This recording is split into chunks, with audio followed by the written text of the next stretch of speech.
Three.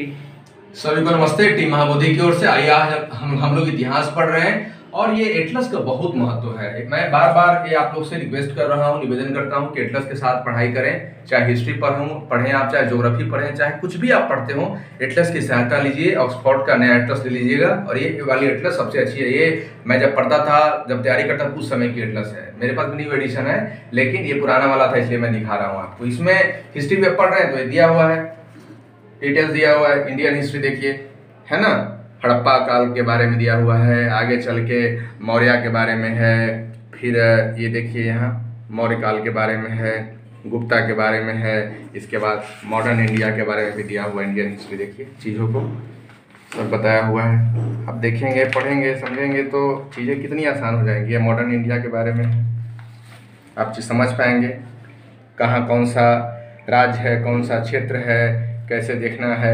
साथ साथ NCERT के कुछ मैप्स है, ये भी बहुत महत्वपूर्ण है। देखिए ये रेशम मार्ग है, प्राचीन, अभी हम लोग पढ़े हैं, है ना। मीरन, खोतान, कासगर, ये सब बार बार, ये ताम्रलिप्ति की बात अब हम लोग अभी कर रहे थे। गुप्त काल में इसकी महत्ता है। अरिकामेडु कावेरी पट्टनम मुजरिस, इसका पतन हो चुका है। मौर्योत्तर काल में ये बहुत व्यापार की समृद्धि पर है, अभी इसका पतन है अरिकामेडु कावेरी पट्टनम मुजरिस का। लेकिन ताम्रलिप्ति से यहाँ व्यापार, चाइना, दक्षिण एशिया में, सुमात्रा, जावा, इन देशों में, श्रीलंका में ये चल रहा है। मध्य एशिया, यहाँ हम लोग ने देखा है कि बैजेंटाइन साम्राज्य, रोम साम्राज्य का पतन हो गया है। तो ऐसे देखेंगे आप, चीज़ों को समझेंगे मैप के साथ। इस तरह से ये मैप है, ये प्रमुख शहर हैं।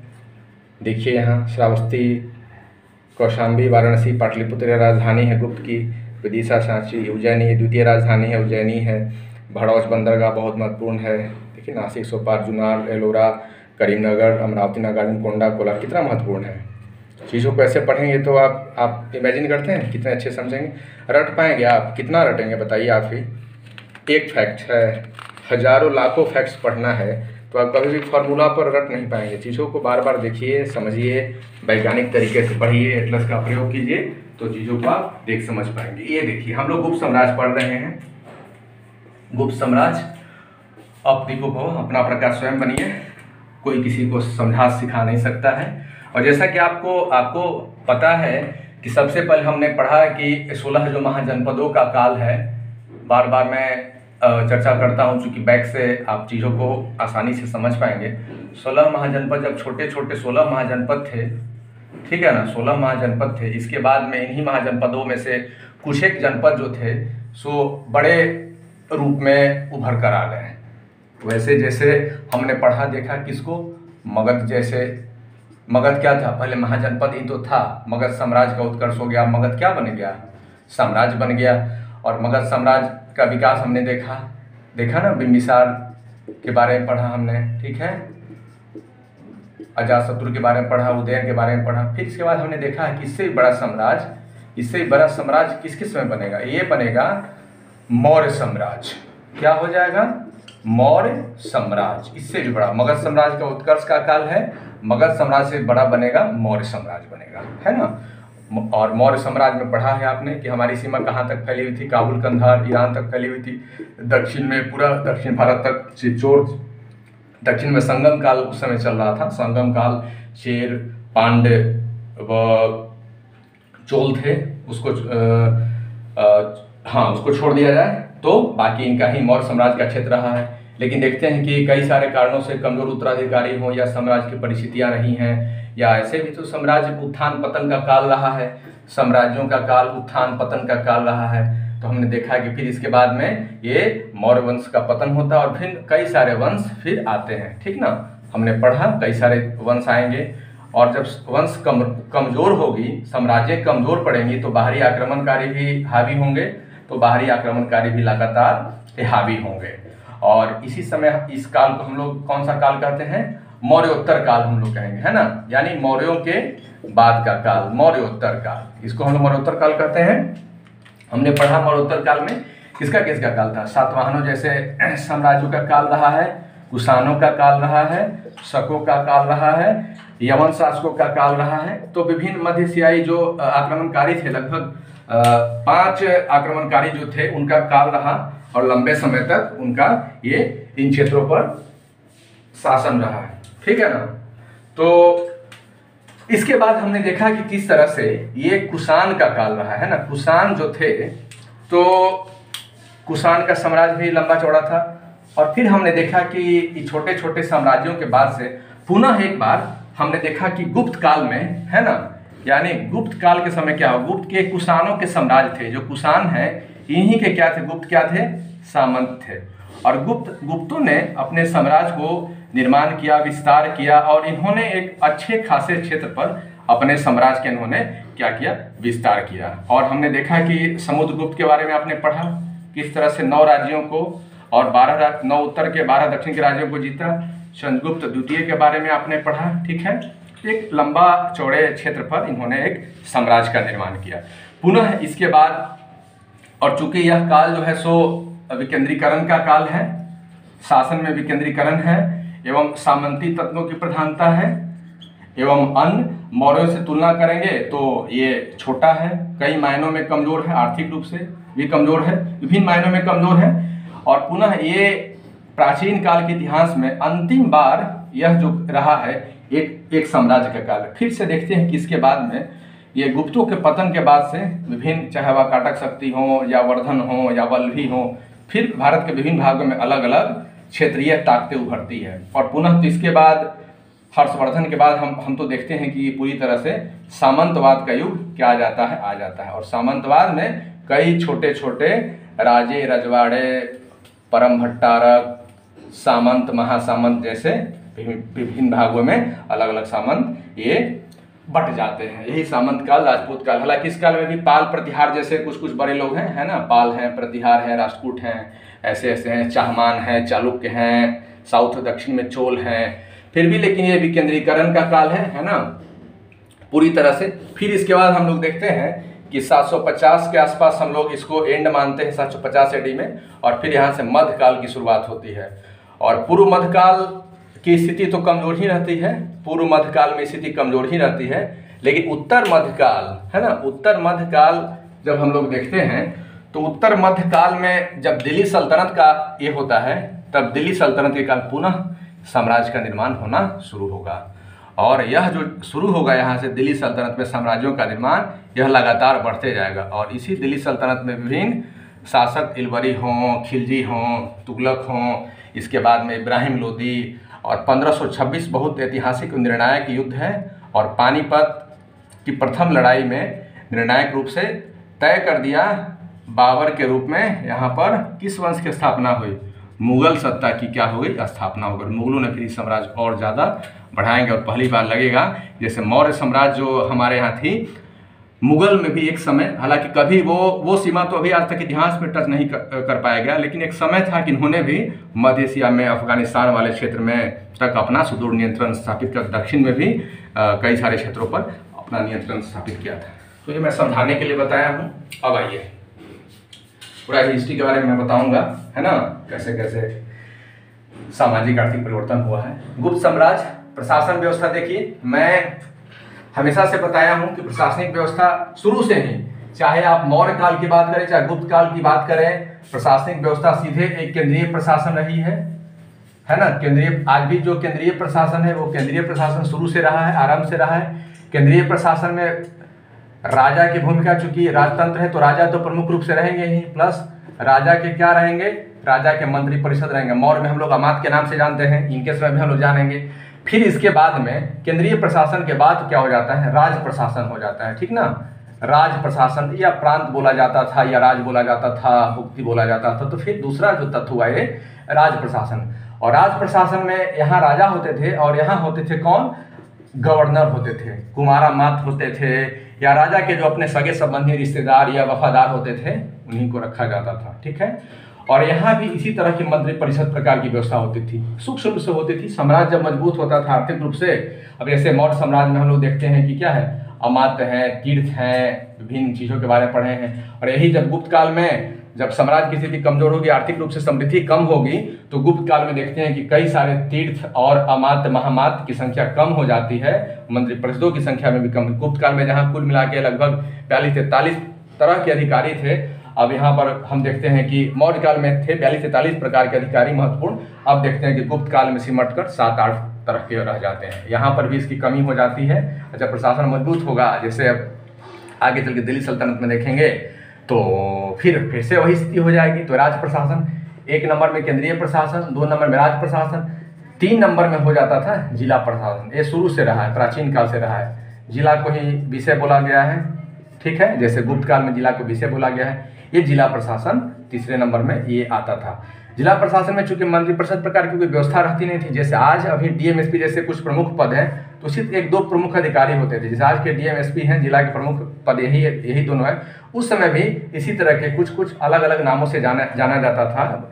एक होते थे मुख्य रूप से विधि व्यवस्था देखते थे, है ना, लॉ एंड ऑर्डर देखते थे, लॉ एंड ऑर्डर, और दूसरा देखते थे, क्या देखते थे, भू राजस्व देखते थे, या डेवलपमेंट विकास का काम देखते थे। अलग अलग काल में अलग अलग नाम से रहा है। 4th में रहा है जिला प्रशासन के भी। अभी का जो अनुमंडल है उस समय का वो मध्य का प्रशासन रहा। जैसे इसको हम लोग मान सकते हैं अनुमंडल कह सकते हैं, या ब्लॉक का प्रशासन हम लोग ब्लॉक प्रशासन कह सकते हैं, या ग्राम समूह का प्रशासन हम लोग कह सकते हैं, जो अलग अलग कालों में अलग अलग नामों से रहा है। गुप्त काल में भी ये रहेगा पेट के रूप में। तो ये 4था नंबर पर अनुमंडल प्रशासन है। यहाँ भी 1, 2, 3 अधिकारी रहेंगे प्रमुख रूप से, इसके बारे में पढ़िएगा अलग अलग काल में।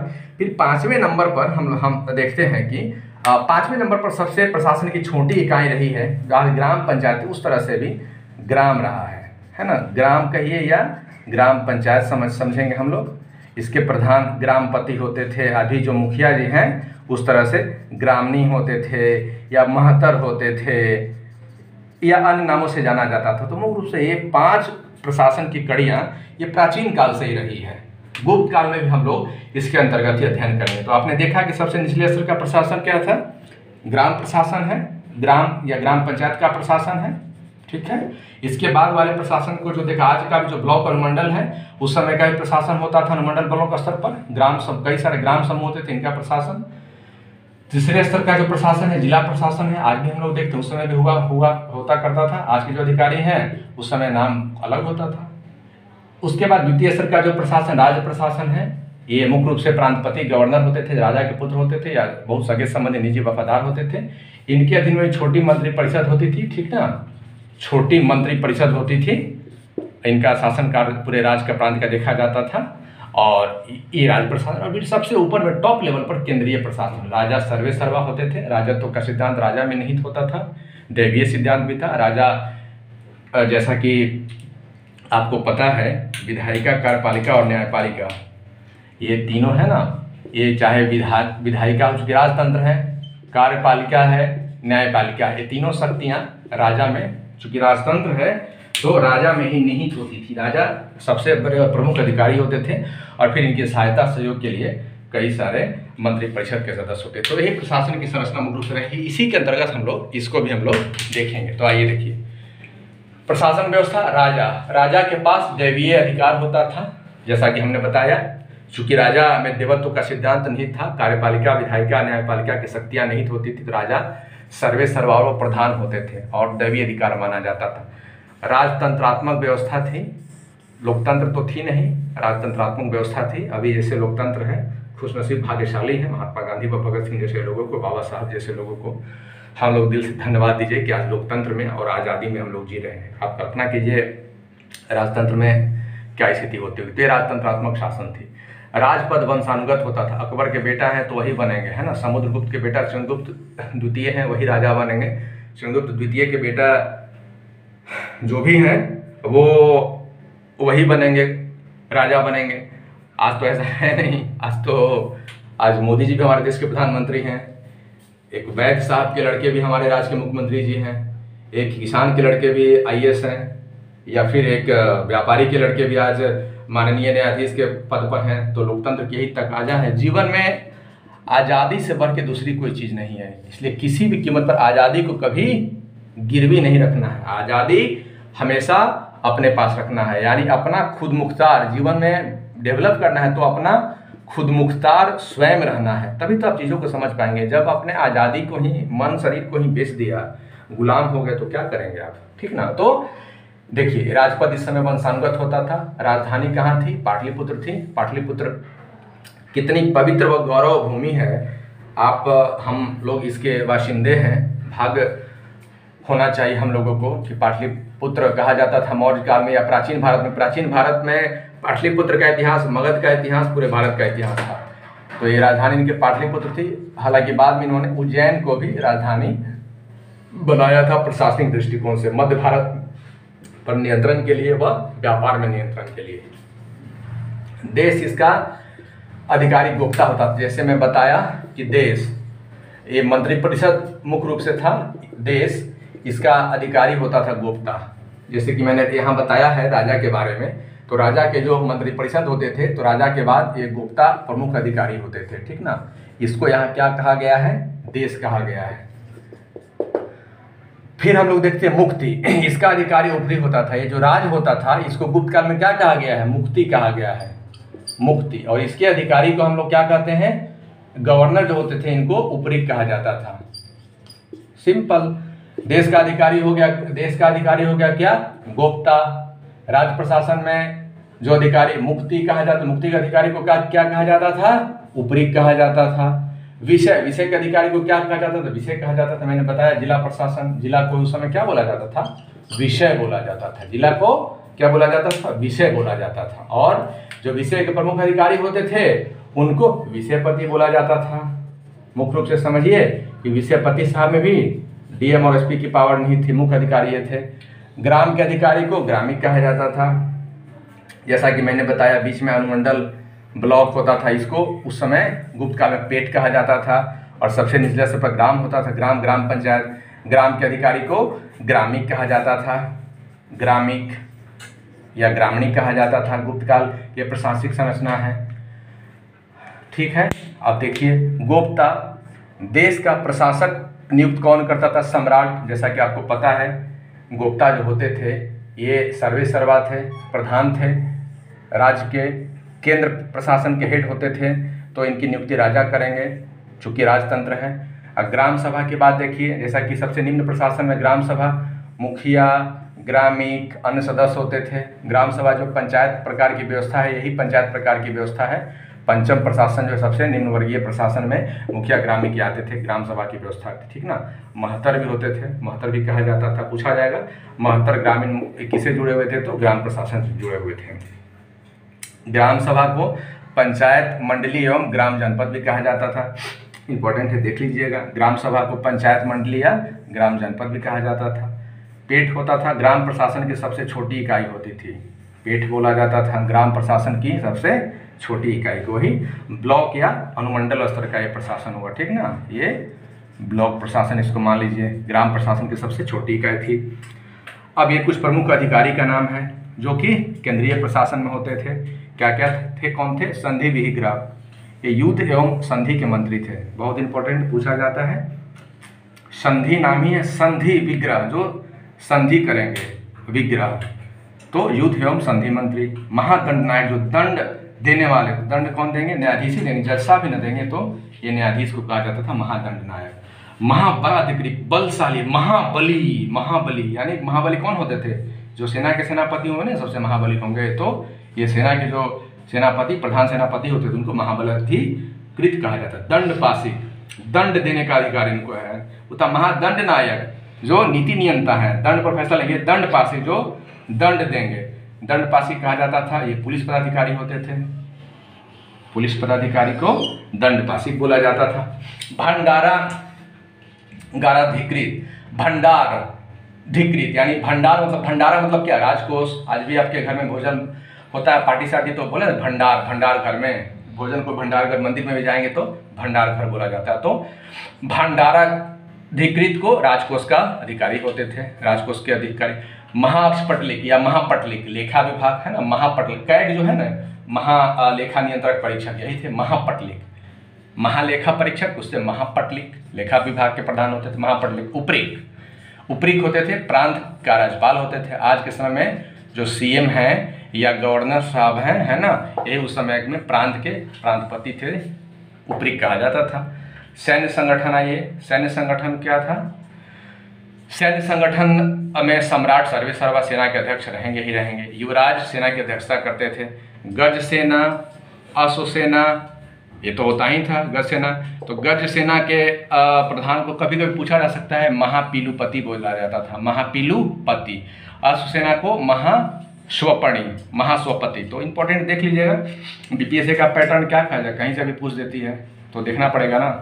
गज सेना के प्रधान को महापीलुपति और अश्वसेना के प्रधान को महाश्वपति कहा जाता था। रणभंडा वित्तीय अधिकारी थे। अब सामाजिक जीवन पर आइए। सामाजिक जीवन में वर्ण व्यवस्था में जटिलता आ रही है। वर्णाश्रम में, वर्ण धर्म में, ब्राह्मणवाद में और ज़्यादा क्या रहा है, ब्राह्मणवाद में और ज़्यादा जटिलता आएगी। कई सारे है ना, कई सारे इसमें अब लोग बाहरी लोग शामिल होंगे, विदेशी को शामिल किया जाएगा, है ना, अनार्य आदि को शामिल किया जाएगा। इनको ब्राह्मण धर्म के अंतर्गत क्या किया जाएगा, अधीन लाया जाएगा। ब्राह्मणवाद का विस्तार होगा तो जटिलताएं बढ़ेगी, वर्ण व्यवस्था में जटिलताएं बढ़ेंगी। उपजातियों का उदय होगा, बहुत सारे नए नए जातियों उपजातियों का उदय होगा। शूद्र हैं, मेहतर हैं, चंडाल हैं, उसके अलावा ब्राह्मण में भी कई सारे उपजाति हैं, वैश्य में भी कई सारे उपजाति हैं, क्षत्रिय में भी कई सारे उपजाति हैं। उसके बाद में कई सारी विभिन्न जातियों उपजातियों का भी यही समय ये रहेगा, उदय रहेगा। देखिए है कायस्थ, दास, अछूत, है ना, ये विभिन्न उपजातियों का विकास हो रहा है। कायस्थ हैं, दास हैं, छूत हैं। शूद्रों की स्थिति में थोड़ा सुधार होगा, शूद्रों की स्थिति में सुधार होंगी। और रामायण महाभारत जो भी है, जो हमारे पौराणिक ग्रंथ हैं, वेद, रामायण, महाभारत, अब सुनने का अधिकार दिया जाएगा, पढ़ने का भी अधिकार दिया जाएगा। जो विद्वान होते थे वो इसका अध्ययन कर सकते हैं। इनकी सुधार हो रहा है। पुराण महाभारत सुनने का भी अधिकार है, वही चीज़ें हैं।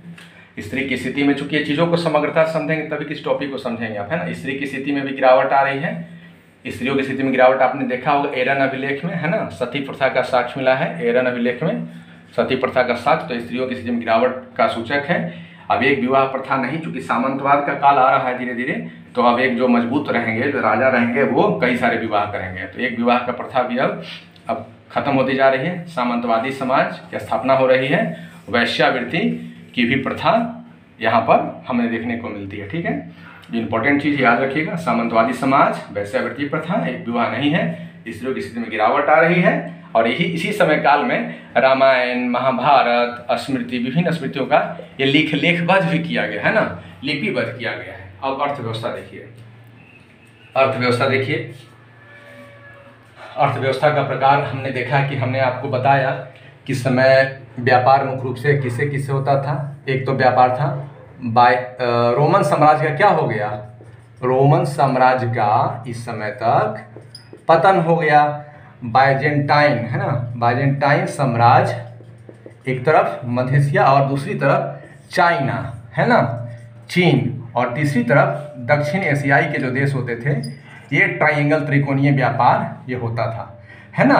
और सेंटर में कौन होता था, ये गुप्त साम्राज्य में ये तीनों से व्यापार गुप्त काल में होता था। इसलिए ये समृद्धि का काल है। आर्थिक समृद्धि होगी तो निश्चित रूप से राजनीतिक, प्रशासनिक, कला, संस्कृति में दिखेगा। और सबसे बड़ा असर हम लोग देखते हैं कि इसका क्या रहा प्रभाव, कला में हम लोग देखते हैं, है ना, संस्कृति में देखेंगे हम लोग, साहित्य में देखेंगे, इसके साथ साथ विज्ञान में देखेंगे। इसकी उपलब्धि अजंता, एलोरा, बाघ, बादामी की गुफाएं, है ना, देखते हैं हम लोग हैं। तो अर्थव्यवस्था क्या था, मुख्य रूप से कृषि अर्थव्यवस्था। अर्थव्यवस्था का तो मुख्य आधार कृषि ही रहेगा ना।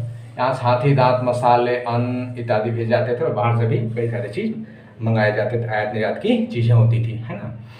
पूछा गया है कर 1/4 से 1/6 भाग तक कर हुआ करता था। बहुत इंपॉर्टेंट है, पूछा जाता है। कृषि अर्थव्यवस्था मुख्य रूप से है कर 1/4 से 1/6 है। और व्यापार भी है कृषि के साथ साथ। व्यापारी के प्रधान को ज्येष्ठक कहा जाता था।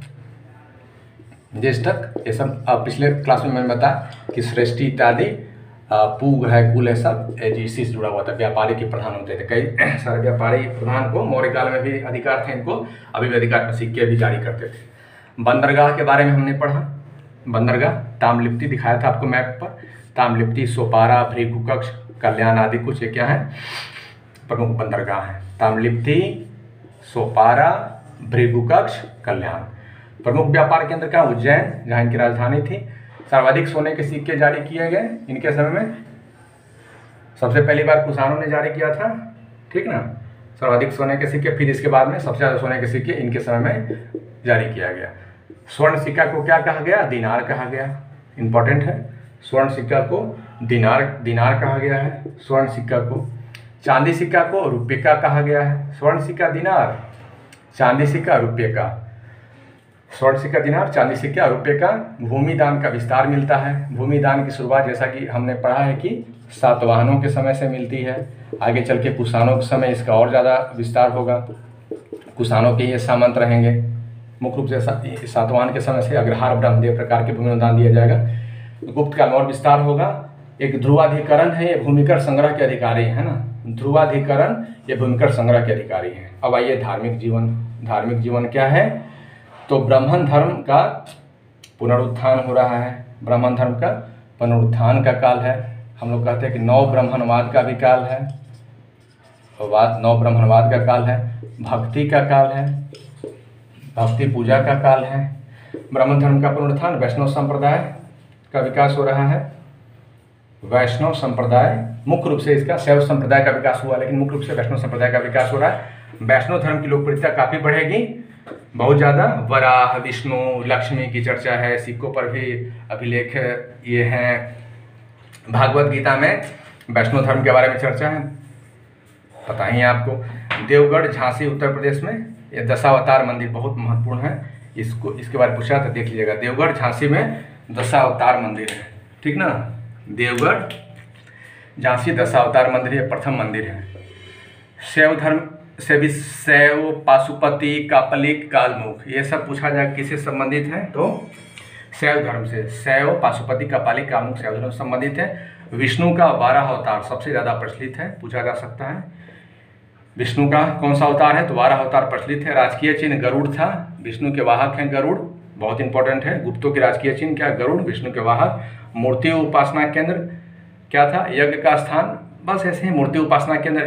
अब यज्ञ का स्थान पहले यज्ञ होता था, अब क्या ले लिया? मंदिर ले लिया। इस समय काल में ना लक्ष्मण कसेरपुर मंदिर, दशावतार मंदिर, खोह नागोद का मंदिर इत्यादि है। वैष्णव तथा शैव धर्म का समन्वय भी देखने को मिल रहा है। वैष्णव शैव धर्म का समन्वय। आर्थिक जीवन थोड़ा देख लीजिए। मुद्राएं एवं अभिलेख तात्कालिक आर्थिक समृद्धि का क्या है? प्रतीक है।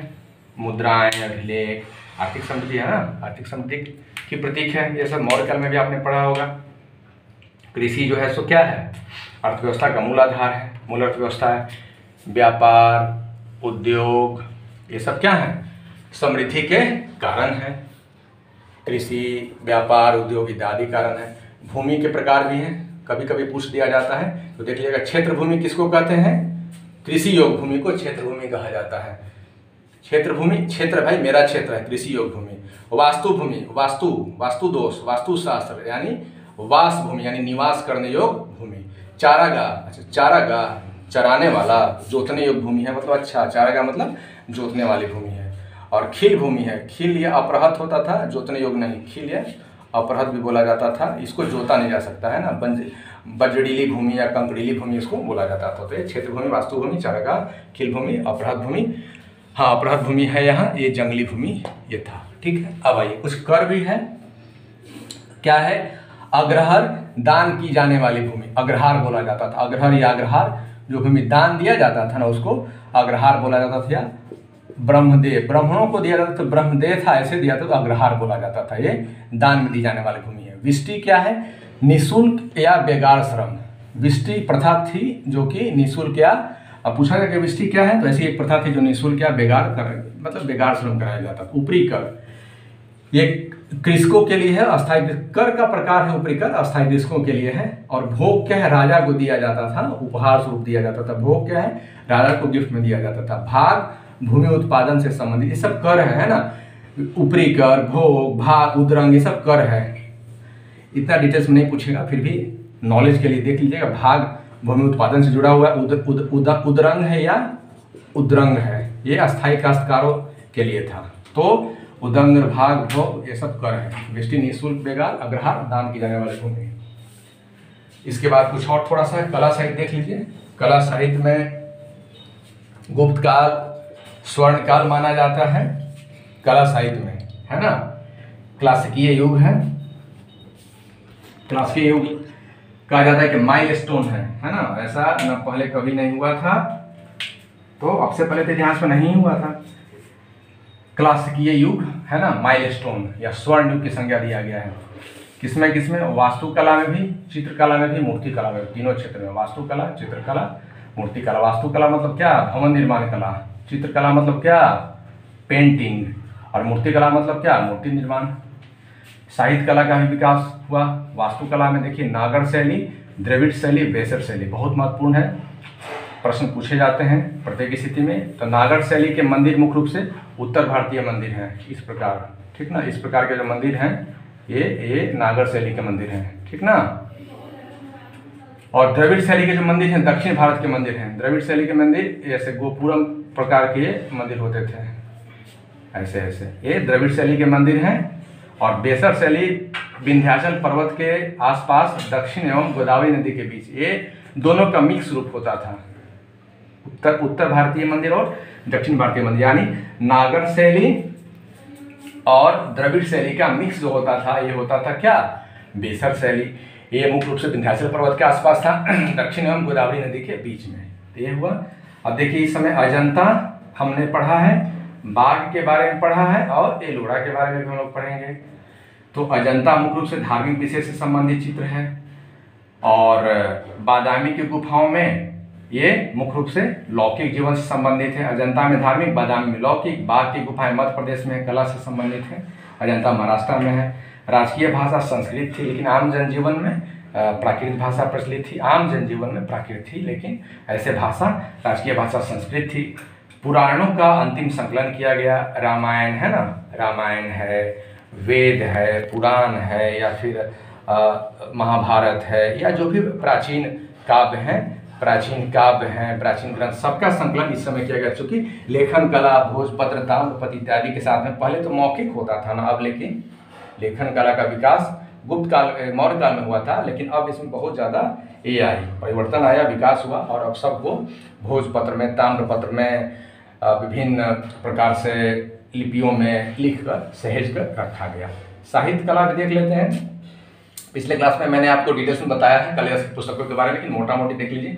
अभिज्ञान शाकुंतलम कालिदास को शेक्सपियर बोला जाता है। भारत के शेक्सपियर हैं कालिदास जी। अभिज्ञान शाकुंतलम है।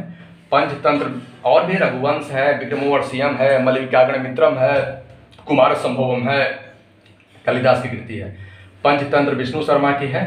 जंगली जानवरों से सीखना है पंचतंत्र में। ब्रह्म सिद्धांत ब्रह्मगुप्त का है, ये प्रसिद्ध गणितज्ञ हैं। भारत का इनको न्यूटन भी कहा जाता है, ठीक ना। ब्रह्म सिद्धांत, सूर्य सिद्धांत। मंदसौर प्रशस्ति की रचना वत्स भट्टी करेंगे, बहुत इंपॉर्टेंट है, हमने पढ़ा पिछले क्लास में मंदसौर प्रशस्ति के बारे में। शून्य सिद्धांत, दशमलव सिद्धांत, ये इसी समय गुप्त काल का ही खोज है। भारत की बहुत बड़ी उपलब्धि है। शून्य दिया भारत ने, है ना, उत्तर पश्चिम फिल्म मनोज कुमार वाली, भारत कुमार वाली फिल्म में दिया हुआ है। शून्य सिद्धांत, दशमलव सिद्धांत का भारत ने दिया है। मिसाइल टेक्नोलॉजी, स्पेस टेक्नोलॉजी इसी पर बेस्ड है। आर्यभट्ट शून्यवाद के जनक हैं। पृथ्वी सूर्य के चारों ओर घूमती है, पहली बार इन्होंने ही इस सिद्धांत का प्रतिपादन किया। इसके साथ साथ डिटेल्स में और जो कुछ चीज़ें छूट गई है उसको हमने पिछले क्लास में बताया था। तो मैं उम्मीद करता हूँ कि हम लोग गुप्त काल को समझ चुके हैं। गुप्त काल खत्म हो चुका है। और स्क्रीनशॉट आप ले लीजिए, बोर्ड का स्क्रीनशॉट ले लीजिए, अच्छे से समझिए चीज़ों को, देखिए। समय की कमी होती है, कई सारी चीज़ों को जल्दी जल्दी बताना पड़ता है ना, समय की कमी के कारण। और आप चैनल को लाइक नहीं करेंगे, सब्सक्राइब नहीं करेंगे, दक्षिणा नहीं देंगे, तो फिर भाई गुरु दक्षिणा नहीं देंगे तो कैसे होगा? गुरु दक्षिणा देना पड़ेगा, नहीं देना पड़ेगा? तो चैनल को लाइक करना है आपको, चैनल को सब्सक्राइब करना है और लोगों के बीच में फैलाना है ज्ञान को। जितना ज़्यादा से ज़्यादा, हम लोग का लक्ष्य क्या है? बिहार के 10.5 करोड़ लोगों के घरों तक पहुंचना है। कोई भी अब हमारा गांव गरीब का बच्चा मन में अफसोस नहीं करे कि हमने ख्वाब देखा और हमने नहीं कर पाया। सिविल सर्विसेज का पोस्ट तो सपनों का पद होता है। इस पद पर आप आके सही में बिहार के लिए सच्चे दिल से सेवा कर सकते हैं। जो हम लोग का लक्ष्य है कि बिहार के हर घर में दिया जलाना है, अशिक्षा को दूर भगाना है, हर पेट को भोजन देना है, हर चेहरे पर मुस्कुराहट हमें देखनी है और हर आँख से आंसू पूछना है। तो इसके लिए टीम महाबोधि को और मजबूत होना होगा। टीम महाबोधि में पूरे बिहार के 10.5 करोड़ लोगों को आना है। मैं गुजारिश करूंगा अपने भाइयों से, अपने मित्रों से, अपने दोस्तों से कि आप टीम महाबोधि को मजबूत कीजिए वीडियो को, चैनल को लाइक कीजिए, सब्सक्राइब कीजिए और आप भी अच्छी अच्छी वीडियो बनाइए, वीडियो बनाकर मुझे शेयर कीजिए ताकि मैं चैनल के माध्यम से पूरे बिहार के लोगों को और अच्छे सेवा करूँ। हम लोग का मकसद है कि हमने जो दर्द सहा, जो तकलीफ सहा, जो दुख हमने झेली हैं और लोगों को झेलना नहीं पड़े, जो हमने अनुभव सीखे हैं, अपने मित्रों का अनुभव है, हम अपने गांव गरीब के छात्रों, हम अपने भाई बहनों के साथ शेयर करें ताकि उनकी सफलता में मेरी छोटी सी भी भूमिका हो तो अपने आप को धन समझेंगे। ये कंकाल तो ऐसे भी खत्म होना है, तो कुछ अच्छा किया जाए। अभिमन्यु तो बन नहीं सके हम लोग, स्वामी विवेकानंद तो बन नहीं सके, राष्ट्रपिता बाबा साहब तो बन नहीं सके, मदर टेरेसा, रानी झांसी तो बन नहीं सके, तो छोटा ही सही रूप में आइए कुछ अच्छा करते हैं ताकि ईश्वर को भी और अगले जन्म को भी मरते समय आँख से आंसू नहीं गिरे, खुशी आए, फक्र हो कि नहीं इस जीवन में हमने तो कर दिया। बाकी खाने पीने सोने का कोई सीमा है क्या? आराम करने, मौज मस्ती करने की कोई सीमा है? नहीं है ना। तो अपना फर्ज माँ के प्रति, मिट्टी के प्रति, मातृभूमि के प्रति है ना, होना भी चाहिए ना। अभी देखते हैं ना कि आपका देश किस तरह से शत्रुओं से घिरा हुआ है, चाहे आंतरिक रूप से चाहे बाह्य रूप से। ऐसे में मजबूत नहीं होंगे, सशक्त शक्तिशाली राष्ट्र का निर्माण नहीं करेंगे तो फिर वही होगा ना जो मौर्य काल के बाद जो बाहरी आक्रमणकारी हैं। सामंतवाद में कैसी राजतंत्रात्मक व्यवस्था रही है, फिर दिल्ली सल्तनत हुआ, मुगल शासन हुआ, यही चाहते हैं क्या? फिर ब्रिटिशों के गुलाम चाहते हैं क्या? नहीं ना। तो मेहनत कीजिए, अपने पैर पर खड़े होइए। आई आप दीपो भव, आपकी सफलता के लिए ईश्वर से बहुत बहुत दुआएं व शुभकामना करता हूँ। आप दीपो भव।